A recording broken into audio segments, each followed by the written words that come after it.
नमस्कार बच्चों। आज मैं मनदीप कुलश्रेष्ठ कक्षा 8वीं का पाठ 5 पढ़ने जा रहे हैं।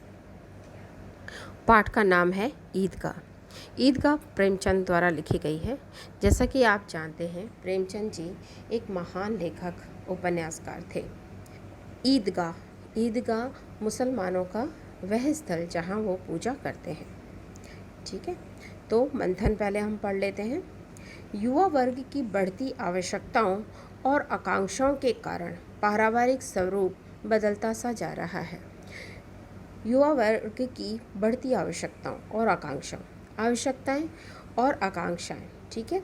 आज का युवा वर्ग जो है उसकी आवश्यकताएं भी अलग हो गई हैं और उसकी आकांक्षाएं भी अलग हो गई हैं। यहाँ पर जो लेखक हैं प्रेमचंद जी, वो बता रहे हैं कि पहले एक ज़माना था जब लोग एक साथ रहते थे, है ना। संयुक्त परिवार उसे कहते थे। तो संयुक्त परिवार में चाचा ताऊ नाना नानी दादा दादी, मतलब कि सभी एक साथ रहते थे और खुश रहते थे। लेकिन आज आप जानते हैं कि नौकरियों के चक्कर में, अच्छा कमाने के चक्कर में लोग शहरों की तरफ जा रहे हैं और शहरों की तरफ जाने से उनकी आवश्यकताएं बदल गई हैं, है ना। ज़रूरतें बदल गई हैं क्योंकि वो परिवार में रह रहे हैं और छोटा परिवार चाहते हैं वो, क्योंकि उनकी जो नौकरी के उतना नहीं है उनके पास पैसा कि वो एक साथ सभी को रख सकें। तो इसलिए आज वो ये सोचते हैं कि केवल मैं रहूं और मेरा परिवार रहे। ठीक है, तो इसलिए हमारा जो संयुक्त परिवार की जो धारणा है वो धीरे धीरे समाप्त होती जा रही है। अब और दूसरा देखा जाए तो इसमें बताया गया है कि जिसका कारण हमारे युवा वर्ग के मन पर पश्चिमी सभ्यता का प्रभाव भी कहा जा सकता है। और धीरे धीरे जब इंसान शहरों में आने लगता है तो बाहर की सभ्यता का और उस पर असर होने लगता है कि बाहर संयुक्त परिवार नहीं रहते, है ना, और वो एकाकी परिवार में रहते हैं और बस पत्नी बच्चे और खुद, ठीक है। तो उन्हीं में वो खुशी महसूस करते हैं। तो आज का युवा वर्ग भी उसी दिशा की ओर बढ़ रहा है और यही कारण है कि परिवार के बड़े बुजुर्ग व्यक्तियों की अवहेलना हो रही है। अवहेलना मतलब कि उनको नज़रअंदाज किया जा रहा है, उन्हें देखा नहीं जा रहा, उनको इग्नोर किया जा रहा है। उनके समक्ष अब माता पिता दादा दादी का कोई महत्व नहीं रह गया। उनके लिए अब वो बोझ बनकर रह गए हैं और इसलिए वो उनसे बचना चाहते हैं।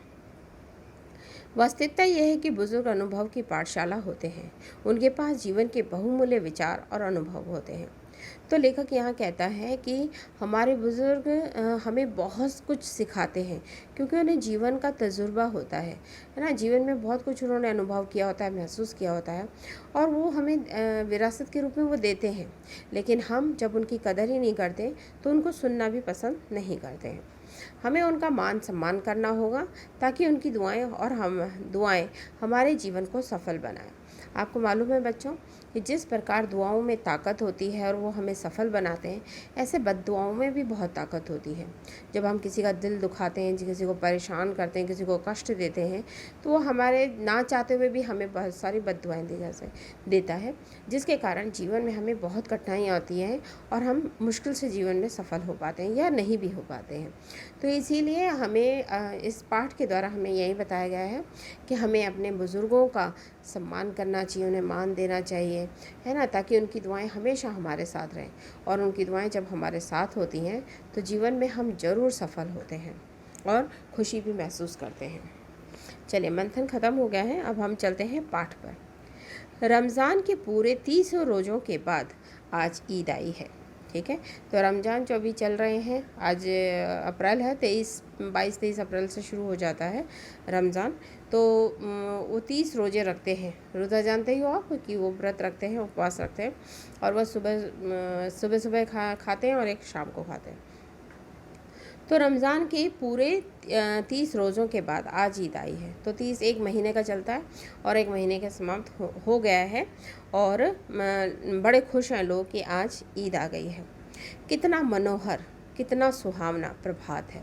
प्रभात मतलब सुबह, ठीक है। मनोहर माने मन को अच्छा लगने वाला। तो आज बहुत अच्छा लग रहा है। जैसे दिवाली आती है तो हम खुश होते थे, होली आती है तो हम खुश होते हैं। ऐसे ही मुस्लिम परिवार में ईद का बहुत बड़ा महत्व है। ईद उनके लिए बहुत ख़ास त्यौहार है, इसलिए आज जब ईद है तो सब बड़े खुश हैं। आज का सूर्य देखो कितना प्यारा, कितना शीतल, मतलब कि कितना बिल्कुल उल्टा कहा गया है कि सूर्य कभी शीतल हो सकता है, लेकिन आज ईद का उससे इतना आनंद आ रहा है कि सूर्य भी उन्हें शीतल सा महसूस, ठंडक दे रहा है, ऐसा उन्हें प्रतीत होता है, मानो संसार को ईद की बधाई दे रहा हो। और सूरज आज बहुत उन्हें अच्छा लग रहा है, मौसम उनको बहुत अच्छा सुहावना लग रहा है, दिन बड़ा अच्छा लग रहा है, क्योंकि खुश हैं आज लोग। ईद है इसलिए बड़े खुश हैं और इसलिए उन्हें आज का समय, आज का दिन बहुत ही प्यारा लग रहा है और मानो ईद की बधाई दे रहा हो। तो यहाँ पर सूर्य का मानवीकरण किया गया है। मानवीकरण जब हम मानव की का गुण किसी पर निर्जीव वस्तुओं पर थोपते हैं, है ना, उस पर लगाते हैं, तो सूर्य जो है वो निर्जीव है और उस पर हमने कहा कि जैसे वो बधाई दे रहा हो, है ना, तो बधाई इंसानों में दी जाती है, तो इसलिए यहाँ पर ये जो सूर्य है उसका मानवीकरण किया गया है। गांव में कितनी हलचल है, ईदगाह जाने की तैयारियां हो रही हैं। जैसे हम मंदिर जाते हैं ऐसे वो ईदगाह जाते हैं, तो हम बहुत खुश हो रहे हैं और उसकी तैयारी चल रही है। किसी के कुर्ते में बटन नहीं है, पड़ोस के घर में सुई धागा लेने जा रहा है और बस जल्दी जल्दी सब तैयार हो रहे हैं। किसी के कुर्ते में बटन नहीं है तो फटाफट पड़ोस के इसमें जा रहा है। आप ये भी देखते चलिएगा कि आज जो पड़ोस कल्चर हमारे यहाँ ख़त्म होता सा प्रतीत हो रहा है। पहले पड़ोस कल्चर बहुत होता था और एक दूसरे के घर लोग ऐसे जाते थे जैसे कि पड़ोस ना होकर वो उनका कोई अपने रिश्तेदार हो। तो इसलिए जब किसी का बटन नहीं है तो पड़ोस में जा रहा है कि मेरे फटाफट बटन लगा दीजिए कुर्ते में। जल्दी जल्दी बैलों को सानी पानी दे दें और जो बड़े लोग हैं वो फटाफट क्या कर रहे हैं, बैलों को सानी पानी में, सानी में खाद, घास वगैरह और पानी, तो वो चाहते हैं कि बैलों को भी हम सारा काम निपटा के जाएं, बैलों को भी हम खाना वाना सब देकर जाएं ताकि वो भूखे ना रहें। ईदगाह से लौटते लौटते दोपहर हो जाएगी। अब वो कह रहे हैं कि ईदगाह जाना है और वहाँ से आते आते हमें दोपहर हो सकती है, तो सुबह से दोपहर तक पशु हमारे भूखे रहेंगे, इसलिए वो उन्हें फटाफट खाना, मतलब घास फूस दे रहे हैं और पानी दे रहे हैं। 3 कोस पैदल रास्ता, आपको जानते हैं कोस पहले डिस्टेंस को, मतलब दूरी को नापने के लिए यूनिट थी, इकाई थी, है ना, जैसे आजकल हम मीटर किलोमीटर में नापते हैं, ऐसे पहले कोस नापा जाता था। तो जो कोस है वो आज का किलोमीटर, मान लो 1 कोस होता है 3.5, ठीक है, या 6.2 ऐसे कुछ है, इतना डिफरेंस है उसमें, ठीक है। तो 3 कोस हो गया 9 किलोमीटर, अराउंड वाले 10 किलोमीटर के आसपास हो गया। तो 3 कोस पैदल रास्ता, पहले लोग पैदल बहुत चलते थे इसलिए लोग स्वस्थ रहते थे, तो 10 किलोमीटर सोचो जाना और फिर 10 किलोमीटर आना, तो 3 कोस का पैदल रास्ता, फिर सैकड़ों आदमियों से मिलना बैठना। और ये अनुमान लगा रहे थे कि दोपहर इसलिए हो जाएगी कि वहाँ मंदिर में, वहाँ ईदगाह जाएंगे और वहाँ पूजा पाठ करेंगे और उसके बाद फिर हम एक दूसरे से मिलेंगे, मेले जाएंगे, तो टाइम लग जाएगा, समय लग जाएगा और लौटते लौटते हमें दोपहर हो जाएगी। दोपहर के पहले लौटना असंभव है, मतलब उससे पहले हम आ ही नहीं सकते। लड़के सबसे ज़्यादा प्रसन्न हैं। आपको मालूम है कि बच्चे बड़े खुश रहते हैं जब कोई भी तीज त्यौहार आता है। तो किसी ने एक रोज़ा रखा है, वह भी दोपहर तक, किसी ने वह भी नहीं रखा, लेकिन ईदगाह जाने की खुशी उनके हिस्से की चीज़ है। अब क्या है, ईदगाह इसलिए लोग खुश होते हैं कि 30 दिन का रोज़ा रखते हैं और 30 दिन के बाद वो त्यौहार के रूप में उसे मनाते हैं। जो छोटे छोटे बच्चे हैं उनको तो मालूम ही नहीं है रोज़ा कैसे रखते हैं, क्या रखना उनके बस की बात है, तो इसलिए कोई आधे दिन का कहता है कि ठीक है मैं आधा दिन कुछ नहीं खाऊंगा, मेरा रोज़ा हो गया। कोई नहीं भी रख पा रहा है, लेकिन ईद का त्यौहार तो उसे मनाना ही है।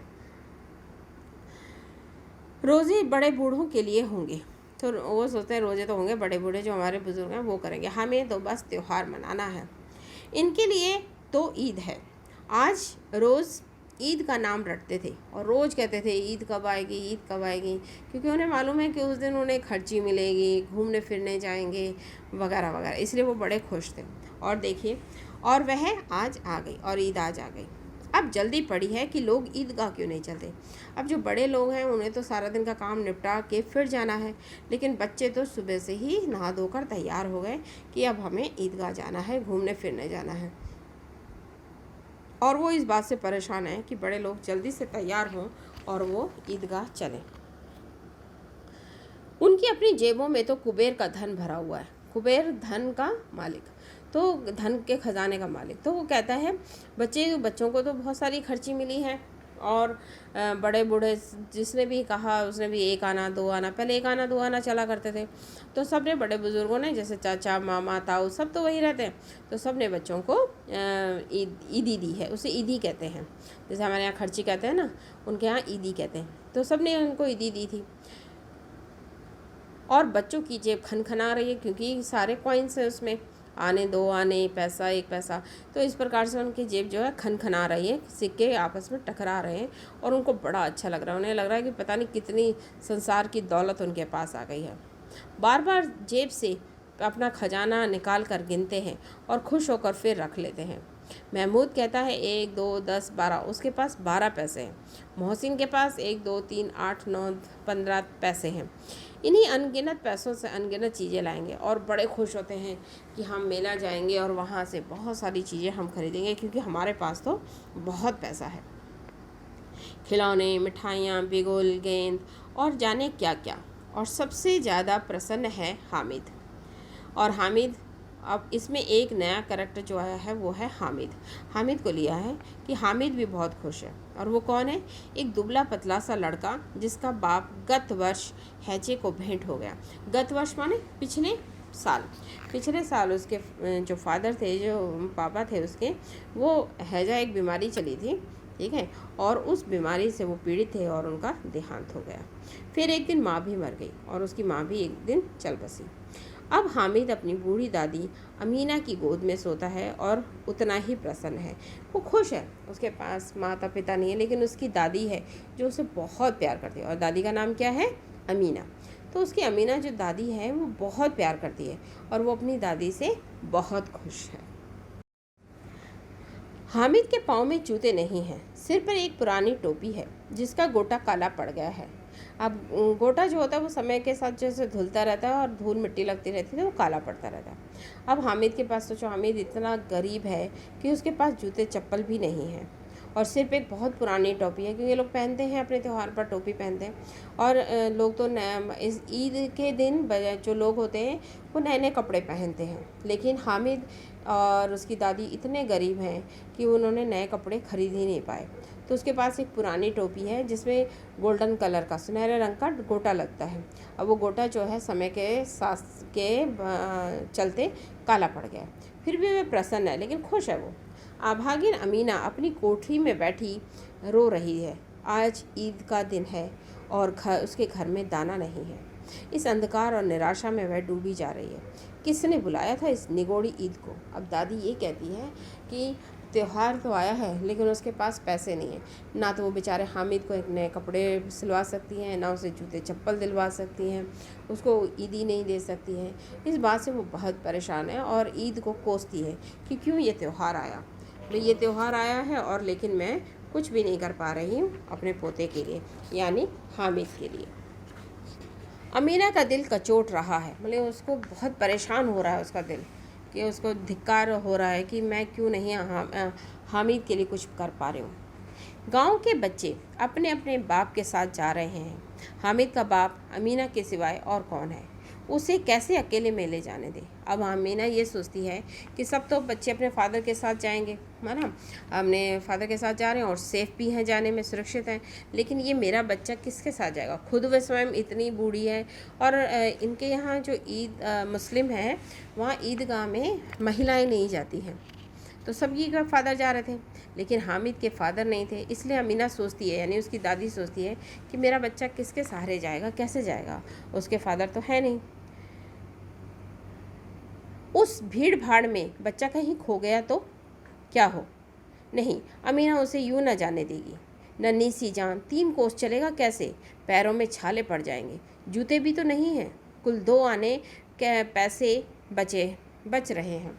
अब अमीना ये सोचती है कि नहीं नहीं, अब वो हामिद को अकेले नहीं भेजेगी, तो कहीं उस मेले में भीड़ भाड़ में कहीं खो गया तो। और दूसरी बात उसे ये भी चिंता सताती है कि उसके पास जूते चप्पल नहीं है, और जूते चप्पल नहीं है इतने 3 कोस यानी अराउंड 10 किलोमीटर कि वो कैसे जाएगा, उसके पैरों में तो छाले तक पड़ जाएंगे। और उसके पास ज़्यादा पैसे भी नहीं हैं, कुल 2 आने आने हैं उसके पास। ठीक है, 5 अमीना के बटुए में बच रहे हैं, 3 पैसे हामिद की जेब में और 5 अमीना के बटुए में। यही तो बिसात है, बिसात यानी औकात। ठीक है, अब उनका यही बेचारों का हाल यही है कि इनके पास ज़्यादा पैसे नहीं हैं, और ईद का त्यौहार अल्लाह ही बेड़ा पार लगाए। अब अमीना इस बात से बड़ी दुखी है कि आज ईद है और हामिद के लिए वो कुछ भी नहीं कर पा रही है। कैसे? उसे बस एक ईश्वर पर ही भरोसा है कि वे ही कुछ करें। हामिद भीतर जाकर दादी से कहता है, तुम डरना नहीं अम्मा, मैं सबसे पहले आऊँगा। लेकिन हामिद इतना उसके सकारात्मक सोच है, इतना हिम्मत वाला है कि इन परिस्थितियों में भी खुश रहता है। और दादी से सोचो, बड़े उत्साह से कहता है कि अरे अम्मा, उसे अम्मा ही कहता है, वो दादी नहीं कहता है कि अम्मा तुम डरना नहीं, देखना मैं सबसे पहले मैं ही आऊँगा घर। गांव से चला और बच्चों के साथ हामिद भी जा रहा था। अब वो क्या हुआ, उस बच्चा था, उसका भी शौक़ था ईदगाह जाने का, उसे भी अच्छा लग रहा था कि वो वहाँ जाए, घूमे फिरे, और इसलिए वो अपने जो अन्य बच्चे थे गांव के जो लोग जा रहे थे उनके साथ हामिद भी चल पड़ा। कभी सब के सब दौड़कर आगे निकल जाते, फिर किसी पेड़ के नीचे खड़े होकर साथ वालों का इंतज़ार करते। हामिद के पैरों में तो जैसे पर लग गए हों, पर मतलब पंख, वह कभी थक नहीं सकता।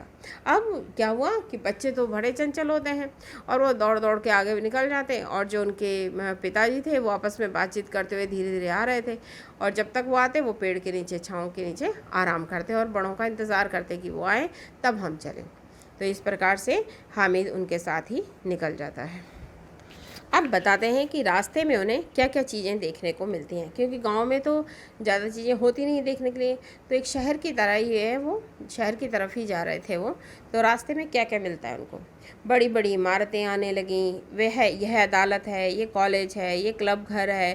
तो वो दिखाते जा रहे थे बड़े लोग कि देखो बेटा, ये बड़ी बड़ी इमारतें हैं, ये अदालत है, यहाँ पर फैसले होते हैं, ये कॉलेज है, ये क्लब घर है। आगे चले, हलवाइयों की दुकानें शुरू हुई, आज खूब सजी हुई थी। इतनी मिठाइयाँ कौन खाता है, देखो ना, एक एक दुकान पर मनो होंगी, मनो मने मन, 1 मन 2 मन 3 मन। तो कहते हैं कि बाप रे, इतनी सारी मिठाइयों की दुकानें, और हर मिठाई की दुकान पर इतनी 100-100 किलो की मिठाइयाँ। सब बड़े खुश होते हैं उन मिठाइयों को देखते हुए। सहसा ईदगाह नज़र आया, और अचानक ईदगाह सामने उन सबको नज़र आता है। ऊपर इमली के घने वृक्षों की छाया है, और इमली के पेड़ है वहाँ पर। नीचे पक्का फर्श है जिस पर जाजिम कहते हैं दरी को, जिस पे ये लोग खड़े होकर नमाज़ पढ़ते हैं। जाजिम बिछी हुई है, रोज़ेदार की पंक्तियाँ एक के पीछे एक न जाने कहाँ तक चली गई हैं। यहाँ कोई धन और पद नहीं देखता। तो आपने देखा होगा ईदगाह में, कई बार देखा होगा मुस्लिमों को नमाज़ पढ़ते और पूजा करते हुए, तो वो एक साथ खड़े होते हैं, एक साथ बैठते हैं, एक साथ झुकते हैं, और वहाँ पर कोई अमीर कोई गरीब नहीं होता, सभी एक लाइन में, कतार में सब लगते हैं और उसी से वो पूजा करते हैं। उन ग्रामीणों ने भी वजू किया, वजू मतलब कि उन्होंने हाथ पैर वगैरह सब धोए और पिछली पंक्ति में खड़े हो गए। कितना सुंदर संचालन है, संचालन में कितने तरीके से सब कुछ है, कितनी सुंदर व्यवस्था। लाखों सिर एक साथ सिजदे में झुक जाते हैं, मतलब पूजा में उनके झुक जाते हैं, और ये सब एक साथ खड़े हो जाते हैं। मानो भातृत्व माने भाई बंदी का, भाई का एक सूत्र इन समस्त आत्माओं को एक ही लड़े में पिरोए। ऐसा लगता है कि सभी मिलजुल कर सभी भाई हैं और आपस में मिलजुल कर ये पूजा कर रहे हैं, एक साथ खड़े होना और एक साथ झुकना। नमाज खत्म हो गई है, लोग आपस में गले मिल रहे हैं। अब मिठाई और खिलौनों की दुकानों पर धावा होता है। अब नमाज सबने पढ़ ली, सब एक दूसरे से गले मिले, और अब बच्चों ने सोचा कि अब तो हम मिठाई और खिलौनों पर खिलौने खरीदेंगे। ग्रामीणों का यह दल इस विषय में बालकों से कम उत्साही नहीं है, और जो ग्रामीण जो बने वो लोग गए थे, माँ बाप भी, जो फादर गए थे साथ में, वे लोग भी बड़े खुश थे। उन्होंने भी मेले को देखने का मन बनाया और खुशी खुशी उन मेले में शामिल हुए। देखो, ये देखो, हिंडोला है, हिंडोला माने झूला। 1 पैसा देकर चढ़ जाओ। तो वहाँ पे सब अपना अपना व्यापार वहाँ पे चला रहे थे, कोई खिलौना वाला, कोई मिठाई वाला, कोई झूले वाला। जैसे हम मेले में जाते हैं और हम देखते हैं नाना प्रकार के मिठाइयाँ होती हैं, खाने पीने की वस्तुएं होती हैं, है ना। दूसरा की आकर्षक होता है झूला, है ना। झूले में कभी आसमान पर जाते हुए मालूम होंगे, कभी ज़मीन पर गिरते हुए। आपने भी झूला झूला होगा। कई बार तो हम एकदम ऊपर हाइट पे ऐसा लगता है आसमान में पहुंच रहे हैं और फिर एकदम से हम नीचे आते हैं। बच्चे भी ये सब महसूस कर रहे थे और उनको बड़ा रोमांचक लग रहा था। ये चरखी है। लकड़ी के हाथी, घोड़े और ऊँट छड़ों से लटके हुए हैं और सब देखा था कि उन्हीं पे चरखी है और घोड़े, हाथी, ऊँट सब लटके हुए हैं। 1 पैसा देकर बैठ जाओ। जैसे हमारे यहाँ कारों का है कि कारें लगी होती हैं और हम उस पर बैठ जाते हैं, तो वहाँ पहले हाथी, घोड़े, ऊँट बने हुए हैं, उस पर आप बैठो और फिर वो एक चरखे की तरह घूमेगा। 25 चक्करों का मजा लो, उन्होंने कहा। फिर उन्होंने कहा कि 1 पैसा दे दो और फिर यहाँ से 25 चक्कर लगा लो। महमूद, मोहसिन, नूरे और समी इन घोड़ों और ऊँटों पर बैठते हैं। अब ये जो दोस्त थे हामिद के, जब साथ में बच्चे गए थे तो उनके नाम हैं। तो एक का नाम है महमूद, दूसरे का है मोहसिन, तीसरे का है नूरे और चौथे का है समी। इन घोड़ों और ऊँटों पर बैठते हैं। हामिद दूर खड़ा है। 3 पैसे ही तो हैं उसके पास। वह अपने कोष माने खजाना का 1/3 ज़रा सा चक्कर खाने के लिए नहीं दे सकता। हामिद समझदार बहुत होता है, उसके पास पैसे भी बहुत ज़्यादा नहीं होते हैं। 3 तो पैसे होते हैं। वो सोचता है कि नहीं, अब ये सिर्फ ये 25 चक्कर लगाएगा, उसके लिए मैं 1 पैसा क्यों उसको बेकार वेस्ट करूं। और वो झूले पर नहीं बैठता है। सब साथियों को बैठते देखता है, मज़े करते देखता है, लेकिन वो इस पे कंट्रोल करता है और वो उस चक्कर पे नहीं जाता है, झूलों पर नहीं जाता है। सब चरखियों से उतरते हैं। अब खिलौने लेंगे। अब बच्चे तो चंचल हैं, बस झूला झूल लें। अब सोच रहे हैं अब चलो खिलौने खरीदते हैं। इधर दुकानों की कतारें लगी हुई हैं। तरह तरह के खिलौने हैं। सिपाही और गुजरिया, गुजर की रहने वाली, और राजा और वकील, भिश्ती और धोबिन। भिश्ती जानते हैं? भिश्ती वो होते हैं कि जो उनके पास मशक होती है। मशक मतलब कि उनके पास पहले चमड़े का एक थैला सा बना होता था, उसमें वो लोग पानी भरते थे और लोगों को पिलाना या पौधों को देना, उसी से पानी उसी में प्रिजर्व करके वो ले जाते थे। तो भिश्ती को देखा, वाह कितने सुंदर खिलौने हैं, लगता है आप बोलना ही चाहते हैं। मतलब इतने सजीव लग रहे थे वो खिलौने, इतने सुंदर सजे हुए थे, ऐसा लग रहा था कि सच में ही हैं, ये खिलौने नहीं हैं। महमूद सिपाही लेता है, खाकी वर्दी, लाल पगड़ी वाला, कंधे पर बंदूक रखे हुए। मालूम होता है अभी कवायद किए चला रहा है। मतलब महमूद क्या लेता है? सिपाही लेता है। और उसकी कैसी होती है वर्दी? खाकी रंग की वर्दी होती है और लाल पगड़ी होती है और कंधे पर क्या होती है? बंदूक। और इस तरह से खड़ा हुआ है वो, ऐसा लगता है जैसे वर्जिश, कवायद में वर्जिश या व्यायाम क्या करता हुआ चला आया है। मोहसिन को भिश्ती पसंद आया। भिश्ती आप जानते हैं, जो पानी देते हैं, और उनके पास चमड़े का पहले एक बैग बना हुआ था और उसको कहते हैं मशक। कमर झुकी हुई है, ऊपर मशक रखे हुए हैं। मशक का मुंह एक हाथ से पकड़े हुए हैं। कितना प्रसन्न है, शायद कोई गीत गा रहा है, बस मशक से पानी उड़ेलना ही चाहता है। तो आपको मालूम है कि जो भिश्ती होते हैं वो चमड़े का बैग लेकर जगह जगह जैसे लोगों को पानी पिलाना या पौधों को पानी देना वगैरह। तो ऐसा लग रहा था जैसे भिश्ती ने वो मशक टेढ़ा कर रखा है और जस्ट अभी उसमें से पानी निकलने ही वाला है। मतलब इतना सजीव खिलौने बने हुए थे। अब नूरे को वकील से प्रेम है। नूरे ने क्या लिया? वकील को लिया। काला चौगा था। आपको मालूम है कि वकील जो होते हैं काले कपड़े पहनते हैं, कोट पहनते हैं बड़ा सा, है ना, उसको चौगा कहते हैं। नीचे सफ़ेद अचकन, और नीचे पजामी उन्होंने जो पहन रखी है वो सफ़ेद रंग की है।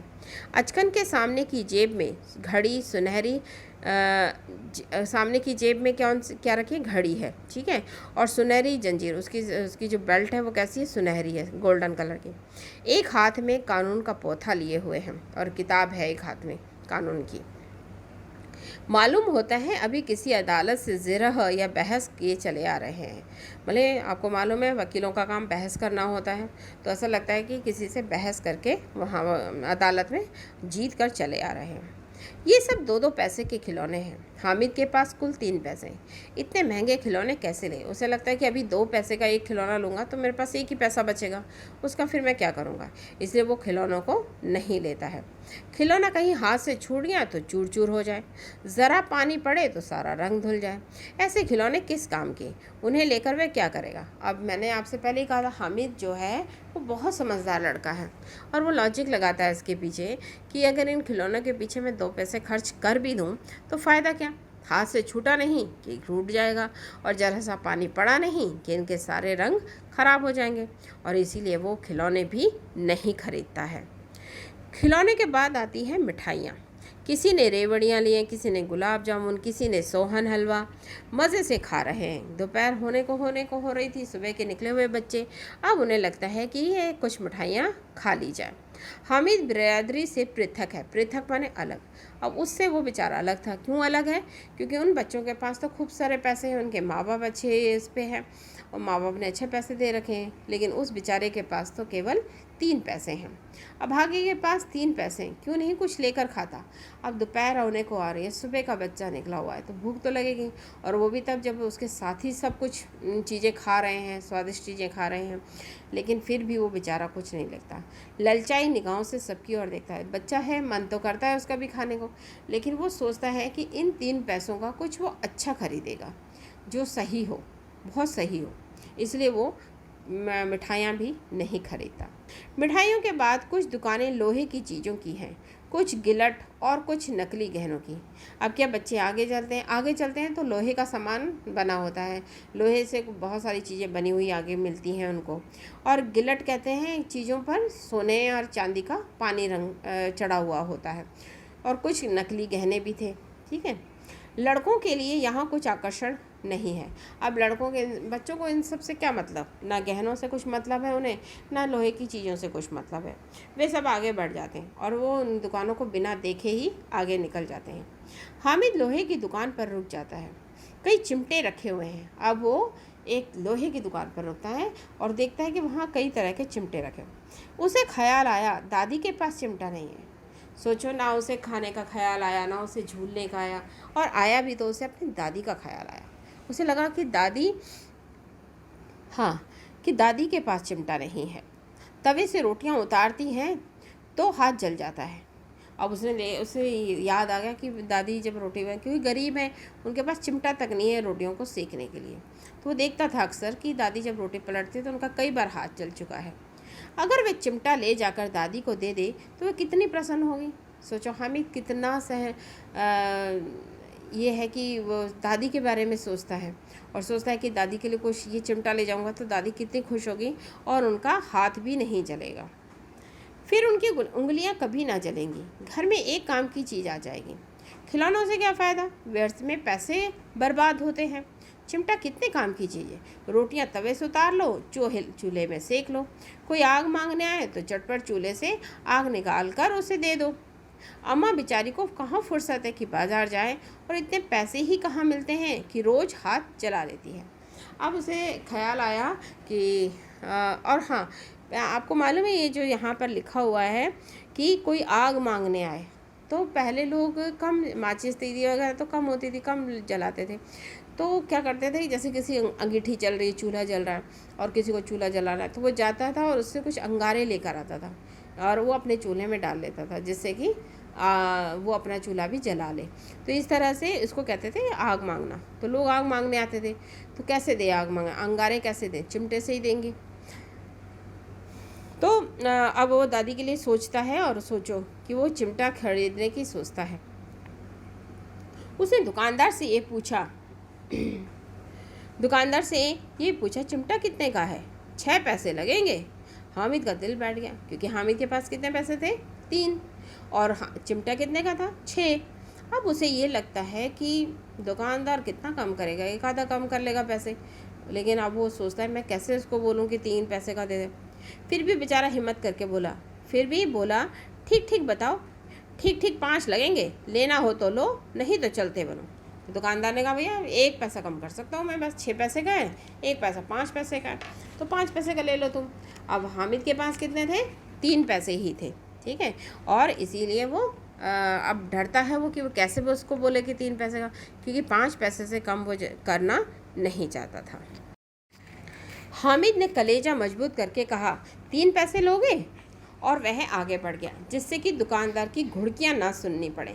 घुड़कियां मतलब डांट। अब उसे लगा कि मैं 6 पैसे से बिल्कुल 3 पैसे पे आ जाऊं तो ये तो मुझे बहुत डांटेगा, बहुत सुनाएगा कि ऐसे कोई सामान बिकता है क्या।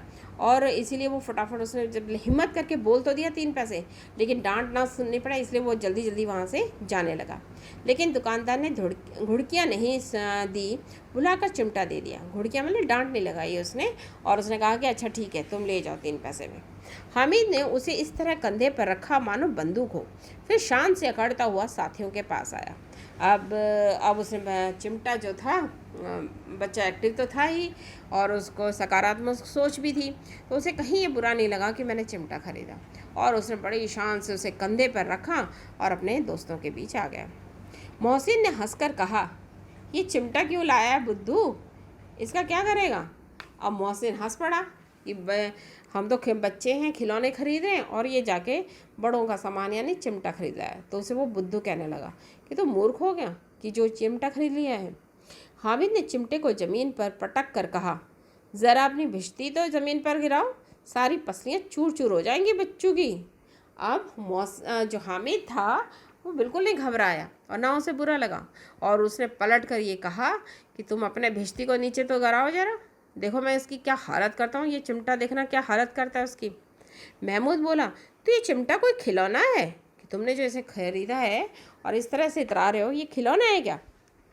हामिद बोला, खिलौना क्यों नहीं है, कभी कंधे पर रखा तो बंदूक हो गई। उसने कहा, देखो मैं अभी कंधे पर रखता हूँ, ये बंदूक की तरह है। हाथों में ले लिया, फ़कीरों का चिमटा हो गया, और उसने उसे चिमटे की तरह बजाना शुरू किया। जब साधु फ़कीर या हम कीर्तन करते हैं तो उसमें बजाते हैं ना, तो उसने कहा देखो ये चिमटा बन गया, और चाहूँ तो इसे मंजीरे का काम ले सकता हूँ, एक चिमटा जमा दूँ तो तुम लोगों के सारे खिलौनों की जान निकल जाए। और उसने कहा कि तुम सब मिलकर भी मेरे चिमटे को हरा नहीं सकते, तुम अपने सारे खिलौने नीचे रखो और देखो मैं कैसे इनकी क्या हालत करता हूँ। तुम्हारे खिलौने कितना ही जोर लगाएं, मेरे चिमटे का बाल बांका भी नहीं कर सकते। बहादुर शेर है मेरा चिमटा, बाल बांका करना उन्हें नुकसान पहुंचाना। तो उसने कहा तुम्हारे सारे खिलौने मिलकर भी मेरे चिमटे को परेशान नहीं, मेरे नुकसान नहीं पहुंचा सकते, और मेरा चिमटा जो है वो तुम्हारे सारे खिलौनों की जान निकाल सकता है, उसे मार सकता है। सम्मी ने खंजरी ली थी, प्रभावित होकर बोला, मेरी खंजरी से बदलोगे? 2 आने की है। हामिद ने खंजरी की ओर उपेक्षा से देखा और बोला, मेरा चिमटा चाहे तो तुम्हारी खंजरी का पेट फाड़ डाले। बस एक चमड़े की झिल्ली लगा दी, डब डब बोलने लगी, ज़रा सा पानी लग जाए तो ख़त्म हो जाए। मेरा बहादुर चिमटा आग में, पानी में, आंधी में, तूफान में बराबर डटा रहेगा। अब सम्मी ने जब देखा चिमटे की करामात तो उसका मन ललचाया, और उसने कहा कि ऐसा करो, तुम मेरी खंजरी ले लो और मुझे ये चिमटा दे दो, मेरी खंजरी 2 आने की है। हामिद ने खंजरी को बड़ी उपेक्षा और तिरस्कार की दृष्टि से देखा। उसने कहा, तुम्हारी खंजरी बहुत बेकार है, ये ढमढम बोल रही है और इस पर छोटा सा एक चमड़े का वो लगा दिया है और डब डब बोल रही है, इस पर ज़रा सा पानी लग जाए तो तुम्हारी खंजरी तो बेकार हो जाएगी। और मेरा चिमटा देखो, ना पानी से, ना आंधी से, ना तूफान से, ना आग से, किसी से भी वो उसको नुकसान नहीं पहुंच सकता, वो मजबूती की तरह खड़ा रहेगा। चिमटे ने सभी को मोहित कर लिया। अब हामिद की बातें सबको आकर्षित करने लगी, और उसने चिमटे की बढ़ा चढ़ाकर इतनी तारीफ़ की कि सबको लगा कि हमारे पास भी चिमटा होना चाहिए। लेकिन अब पैसे किसके पास धरे हैं? फिर मेले से दूर भी निकल आए हैं, धूप तेज हो रही थी, घर पहुंचने की जल्दी है, बड़ों से जिद करें तो भी चिमटा नहीं मिल सकता। अब क्या हुआ, सबको बच्चों को ये लगने लगा कि हमारे पास भी चिमटा होना चाहिए। लेकिन अब उनके पास ना तो पैसे थे और ना वो मेले के अंदर थे, वहाँ से वे काफ़ी दूर निकल आए थे। अब बड़ों से वो जिद भी नहीं कर सकते थे कि हमें मेला वापस चलें और वो चिमटा लें, क्योंकि लोग नहीं मानते। हामिद है बड़ा चालाक, इसलिए उसने अपने पैसे बचा रखे थे। अब बच्चे मन ही मन ये सोचने लगे कि हामिद कितना चालाक है कि उसने अपने पैसे इसलिए बचा के रखे थे। औरों ने 3-3 4-4 आने के पैसे खर्च किए पर काम की चीज़ ना ले सके। हामिद ने 3 पैसे में रंग जमा दिया और देखो उन्होंने सोचा कि सबके पास कितने सारे पैसे थे, लेकिन फिर भी यहाँ वहाँ उन्होंने खर्च कर दिए। और अब देखो हामिद ने 3 पैसे में ऐसी चीज़ ले ली है कि सबके सामने वो अपनी धाक जमा रहा है। हामिद ने 3 पैसे में रंग जमा दिया। सच ही तो है, खिलौनों का क्या भरोसा, टूट फूट जाएंगे। हामिद का चिमटा तो बना रहेगा परसों। उसने कहा कि अब देखो हामिद का खिलौना जो है यानी उसका चिमटा जो है वो कई सालों तक चलेगा। चिमटे को तो कोई नुकसान नहीं पहुंचता क्योंकि लोहे का है वो, तो वो सालों साल चलेगा। जबकि खिलौने हैं, आज हैं तो कल नहीं हैं, कभी भी वो टूट सकते हैं। मोहसिन ने कहा, ज़रा अपना चिमटा दो, हम भी देखें। तुम हमारा भिश्ती लेकर देखो। महमूद और नूरे ने भी अपने अपने खिलौने पेश किए। अब सबका मन चिमटे पर आ गया। जब उन्होंने देखा कि सम्मी ने उन्हें अपना खंजरी दिया और साथ में उसके बदले चिमटा ले लिया है थोड़ी देर के लिए, तो सबका मन यही किया। उन्होंने कहा कि तुम हमारे खिलौने ले लो, तुम थोड़ी देर के लिए हमारे खिलौने से खेल लो और हम तुम्हारे चिमटे से खेल लेते हैं। हामिद को इन शर्तों को मानने में कोई आपत्ति न थी। अब हामिद को लगा ठीक है, तुम मेरे चिमटे से खेल लो, मैं तुम्हारे खिलौनों से खेल लेता हूँ, क्योंकि बच्चा था हामिद, उसको भी अच्छा लगता है खिलौनों से खेलना। चिमटा बारी बारी से सबके हाथ में गया और उनके खिलौने बारी बारी से हामिद के हाथ में आए। कितने खूबसूरत खिलौने थे। रास्ते में महमूद को भूख लगी, उसके बाप ने केले खाने को दिए। महमूद ने केवल हामिद को अपना साथी बनाया, उसके अन्य मित्र मुंह ताकते रह गए। ये उस चिमटे का ही प्रभाव था। अब देखो हामिद को कितना प्रॉफिट हुआ, फ़ायदा रहा। एक तो उनके खिलौना पैसे ना उसने ख़रीदे भी नहीं खिलौने, और खिलौनों से वो खेल भी लिया। और दूसरा कि महमूद को जब भूख लगी तो उसके पास केले थे, तो उसने केवल हामिद से ही केले को शेयर किया, अपने हामिद को केले खाने को दिए, तो और उससे उसकी भूख भी मिट गई। 11 बजे सारे गांव में हलचल मच गई। 11 बजे रात को 11 बजे थे और सब गांव में हलचल इसलिए मच गई क्योंकि मेले वाले लौट आए थे। तो सब अपने अपने भाई बहनों से मिलने के लिए पहुँचे और उनको बड़ा अच्छा लग रहा था। उन्हें लग रहा था देखें क्या क्या मेले से खरीद कर लेकर आए हैं ये लोग। मोहसिन की छोटी बहन ने दौड़कर भिश्ती को उसके हाथ से छीन लिया, और मोहसिन की छोटी बहन थी, उसने भिश्ती को छीन लिया उससे और कहा कि अच्छा ये खिलौना है, और वो मारे खुशी के उस लेकर खिलौने को उछलने लगी। बस उसमें थोड़ी सी गलती हुई, उसकी बहन से वो भिश्ती छूट गया और नीचे गिरा और लोग सुधारे, मतलब कि वो टूट गया, और इस तरह भिश्ती का अंत हो गया। अब दूसरा सुनो। मियाँ नूरे के वकील का अंत इससे ज़्यादा गौरवमय हुआ। वकील ज़मीन पर या ताक पर तो नहीं बैठ सकते, उनकी मर्यादा का विचार तो करना ही था। दीवार में 2 खूंटियाँ गाड़ी गईं, उन पर लकड़ी का एक पटरा रखा गया, पटरे पर कागज का एक कालीन बिछाया गया। वकील साहब राजा भोज की भांति सिंहासन पर विराजे। नूरे ने पंखा झलना शुरू किया। अदालतों में बिजली के पंखे रहते हैं, यहाँ मामूली पंखा भी ना हो। बांस का पंखा आया और नूरे हवा करने लगा। अब आपको मालूम वकीलों की तो बहुत इज़्ज़त होती है, तो उन्होंने कहा अदालतों में तो वकील बड़ी बड़ी कुर्सियों पर बैठते हैं, तो इसलिए मियाँ नूरे ने उन्हें क्या किया, उन्हें नीचे नहीं बिठाया।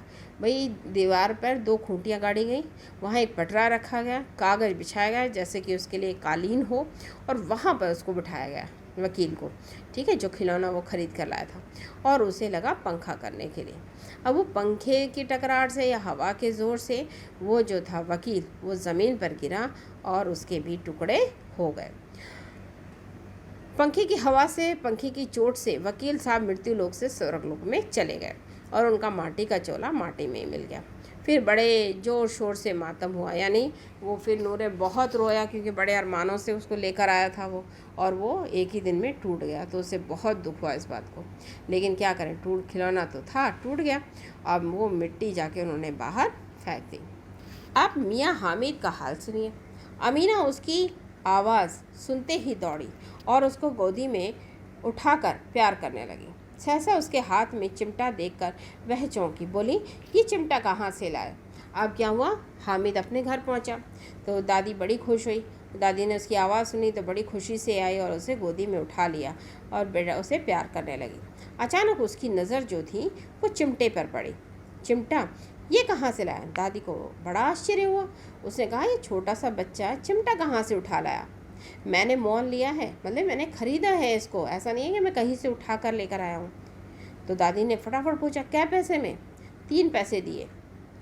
अमीना ने छाती पीट ली। अब उसे दादी को ये लगा कि मैंने उसको दिए ही 3 पैसे थे और 3 पैसे का ये चिमटा खरीद लाया है। तो इसका मतलब इसने उसको रास्ते में ना कुछ खाया, मेले में ना कुछ खाया इसने, ना कुछ खरीदा, ना ये झूला झूला, कुछ भी नहीं किया इसने। और उसे बड़ा दुख लगा इस बात का। कैसा बेसमझ लड़का है कि दोपहर हुई कुछ खाया ना पिया। उसने कहा कि दोपहर तक तुमने कुछ खाया पिया नहीं है और तुम ऐसे ही रहे, और लाया भी क्या? तो चिमटा लाया है। डांटने लगी दादी उसे, बोली, सारे मेले में तुझे और कोई चीज़ ना मिली जो लोहे का चिमटा उठा लाया? अब दादी परेशान हो गई और उनको बड़ा दुख लगा कि 3 पैसे से ये सुबह का निकला हुआ, अभी 11 बज रहे हैं और इसने कुछ नहीं खाया पिया। हामिद ने अपराधी भाव से कहा, तुम्हारी उंगलियां तवे से जल जाती थी इसलिए मैंने लिया। और उसने बड़े प्रेम से, बड़े सरल भाव से, अपने प्यार से अपनी दादी को कहा कि दादी, तुम्हारी उंगलियां जल जाती थी ना तवे से रोटी उतारते हुए, रोटी सेकते हुए, इसलिए तो मैं आपके लिए लेकर आया हूँ। और दादी बड़ी दुखी हुई। बुढ़िया का क्रोध तुरंत स्नेह में बदल गया और जब वो गुस्सा कर रही थी उसे लगा कि ये बेवकूफ़ है और ये कुछ भी खरीद लाया है। लेकिन जब उसने देखा कि इसे मेरा ख्याल था और मेरे लिए ये चिमटा लेके आया कि मेरी उंगलियां जल जाती हैं, मेरा ध्यान रहा है इसे, तो उसका जो गुस्सा था वो एकदम से प्यार में बदल गया। बच्चे में कितना त्याग, कितना सद्भाव और कितना विवेक है। बोले बच्चा कितना त्याग है। त्याग मतलब कि अपनी दादी के लिए उसने अपना खिलौना से खेलना, खाना पीना सब छोड़ दिया। और सद्भाव मतलब कितना सरल हृदय है इसका, और कितना विवेक माने सोचने समझने की शक्ति इसमें कितनी है कि इसने वहाँ ये सोचा कि दादी के लिए चिमटा ठीक रहेगा। दूसरों को खिलौने लेते, मिठाई खाते देखकर इसका मन कितना ललचाया होगा। दादी जानती थी कि भाई ये भी तो बच्चा ही है। दूसरों को जब खाते हुए देखा होगा, झूलों पे खिलौने लेते हुए देखा होगा, तो इसका भी मन कितना ललचाया होगा। लेकिन इसने किस तरह अपने मन को कंट्रोल में रखा। इतना जब्त इससे कैसे हुआ, मतलब इतना सहन कैसे किया इसने। वहाँ भी इसे अपनी बुढ़िया दादी की याद बनी रही। अमीना का मन गदगद हो गया। गदगद मतलब प्रसन्न हो गया, खुश हो गया। वह रोने लगी और जो उसके आंसू थे वो खुशी के आंसू थे। दामन फैलाकर हामिद को दुआएं देती जाती थी और उसकी आंखों से आंसू की बड़ी बड़ी बूंदें गिरती जाती थी और वो अपनी दुआएं दे रही थी, अपने पोते को दुआएं दे रही थी और उसकी खुशी के आंसू उसके आंखों से बह रहे थे। उसे लग रहा था कि हामिद कितना अच्छा बच्चा है कि उसने मेले में इतने खाने पीने की, जबकि वो छोटा बच्चा था, खाने पीने की, खिलौनों की, झूलने की कितनी चीज़ें देखी होंगी और कितना इसका मन ललचाएगा। लेकिन फिर भी इसने अपनी दादी के लिए सोचा और दादी के दिल से उसके लिए बहुत सारी दुआएं निकली। इसलिए बच्चे हमेशा कहते हैं कि हमें बड़ों का सम्मान करना चाहिए। कभी अपने माता पिता, दादी दादा, नाना नानी या कोई भी जो भी बड़े हैं उनका कभी भी आज्ञा की अवहेलना नहीं करनी चाहिए। उनका कभी दिल नहीं दुखाना चाहिए। उनको कभी पलटकर जवाब नहीं देना चाहिए। जब भी हम उनसे बात करें, इज़्ज़त से बात करें। हम अगर किसी चीज़ को मना भी करते हैं तो उसका भी एक तरीका होता है। हम उन्हें प्यार से, इज़्ज़त से भी चीज़ों को मना कर सकते हैं, उनकी वजह बता सकते हैं, बजाय कि उनके उल्टा मुंह जवाब देना या उनको पलट कर जवाब देना या फिर उनकी अपमान करना या उनके से बहस करना। ये सब बहुत गलत है। हमें हमेशा बड़ों का सम्मान करना चाहिए क्योंकि वो हमसे बड़े हैं, हमसे अनुभवी हैं, हमसे बेहतर जानते हैं। धन्यवाद।